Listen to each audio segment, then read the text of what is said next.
চমৎকার আবহাওয়া, চমৎকার বিকেল, আমরা একটা সুন্দর খেলা উপভোগ করলাম। আমরা ফুটবলকে ভালোবাসি, আমাদের অস্থি মজ্জায় সত্তায় শাশ্বতকাল থেকে ফুটবলের আমরা অনুরক্ত ভক্ত। আজকের এই দিঘির পার মাঠ, হাজার হাজার দর্শক, কিন্তু আমি ধন্যবাদ জানাই আমার ভাঙ্গার প্রিয় দর্শক, অত্যন্ত সুশৃঙ্খল দর্শক।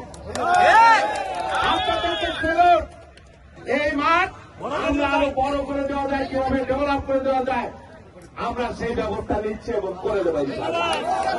তাতে করে আমাদের যুবকেরা, তরুণেরা, আমাদের ছেলেমেয়েরা প্রতিনিয়ত খেলাধুলা করতে পারে, প্র্যাকটিস করতে পারে, ফুটবল খেলতে পারে, ক্রিকেট খেলতে পারে, পারিয়া বাদা, হাডুডু খেলতে পারে। কারণ আমাদের এলাকার মানুষ খেলাধুলা পাগল মানুষ, ফুটবল পাগল মানুষ। তাদের জন্য যা যা করার আমরা করব। আপনারা যারা খেলার হলো, খেলোয়াড় যেমন আছে, দর্শকও কিন্তু খেলার মূল প্রাণ। দর্শক না থাকে খেলার কোনো মূল্য নাই। আমাদের এই দর্শকরা সোনার দর্শক, এরা সোনার দর্শক। যুগে যুগে আমরা ফুটবল আমাদের অস্থি মজ্জায়, উন্মাদনা, মাদকতা, জাদুঘরের মতো টানে। তো সেই ফুটবলকে আমরা বাঁচিয়ে রাখবো সবাই মিলে। যারা জিতছে তাদের অভিনন্দন, তুষারপুর। আর যারা বিজিত হলো, রানার হলো, তাদের তো আমাদের সকলের অভিনন্দন।